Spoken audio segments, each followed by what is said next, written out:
Una antigua cámara encontrada en el Titanic reveló una horrible verdad. El Titanic representa una de las tragedias más horribles de la humanidad, pero más increíble fue lo que encontraron en una cámara dentro de él. En 1907, los presidentes de la naviera White Star Line, Bruce Ismay, y de los astilleros Harland y Wolff, William Perry, pusieron en marcha un ambicioso proyecto para construir un trío de transatlánticos que debían ser los más grandes, rápidos y lujosos del mundo. Todo un desafío de la ingeniería de principios del siglo XX.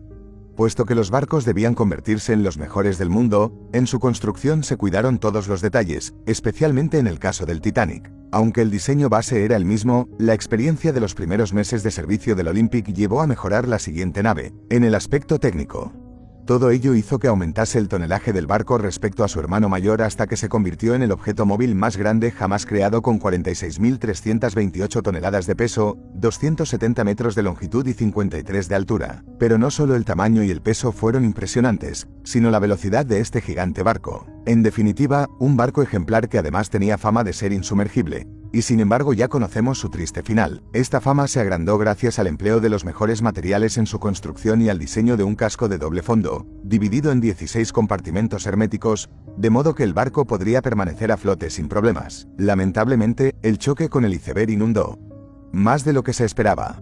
Esto, a pesar de ser uno de los barcos más seguros de su época. El lujo del interior fue otro ámbito en el que se aplicaron grandes mejoras respecto al Olympic. Por ejemplo, los camarotes de primera clase del Titanic fueron diseñados como un hotel de lujo y eran los mejores que jamás había tenido un barco, con algunas suites de lujo que contaban, incluso con un pequeño espacio privado al aire libre, algo de lo que carecían el resto de los barcos de estas características. Como muchos ya sabemos, el 10 de abril de 1912, el Titanic zarpó del puerto inglés de Southampton en su viaje inaugural hacia Nueva York. Lo que habría de ser un viaje histórico por la grandeza del barco y la ingeniería humana, terminó pasando a la historia como uno de los hundimientos más famosos en la historia de la navegación. Al mando de la nave estaba el capitán Edward Smith, un veterano de la White Star Line. Un hecho curioso con respecto a este capitán es que ese iba a ser su último viaje antes de jubilarse. Desde su perspectiva, ese era un premio para terminar su carrera por todo lo alto, pero lamentablemente terminó siendo todo lo contrario. Antes de adentrarse en el Océano Atlántico, el Titanic hizo escala en Cherburgo el mismo día, y en Queenstown al día siguiente,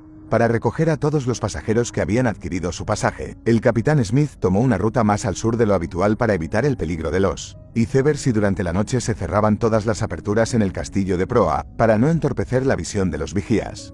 Pero tan solo 4 días más tarde de su partida, el 14 de abril, a pocos minutos para la medianoche, se produjo el fatídico choque con el iceberg, el cual en pocas horas hundió el barco supuestamente insumergible. En cuanto a los motivos, hubo varios factores contribuyeron al desastre, como por ejemplo la latitud, la noche sin la luz de la luna y el mar en calma.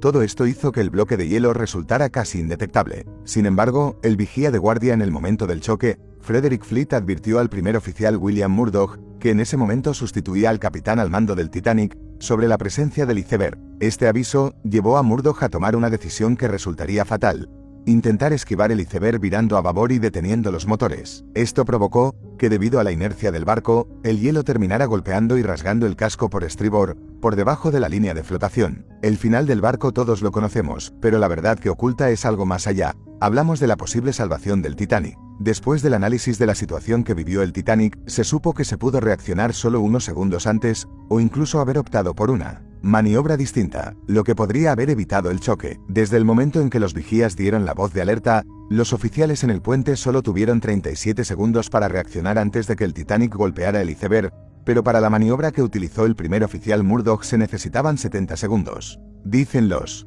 especialistas que Murdoch eligió la opción más lenta y complicada. Además, se encontró en un registro en la estación de comunicaciones del Titanic algo sorprendente. Este es quizás de los secretos más despiadados, y es que cuando comenzó a enviar señales de socorro, el transatlántico Carpathia, que iba rumbo a Croacia, fue en su ayuda. Su capitán dio la orden de virar hacia esa dirección a toda marcha, aumentando la velocidad de 14 a 17.5 nudos, lo que permitió llegar al Titanic en 3 horas y media. La distancia entre ambos barcos era de 93 kilómetros, pero la verdad desgarradora de esta historia es que a tan solo 20 o 30 kilómetros del Titanic, se encontraba otra nave, un barco de carga llamado el SS Californian, que por razones que aún no sabemos, nunca respondió al llamado de auxilio. De haber ido a ayudar, la historia tal vez sería diferente. Gracias por vernos, hasta la próxima.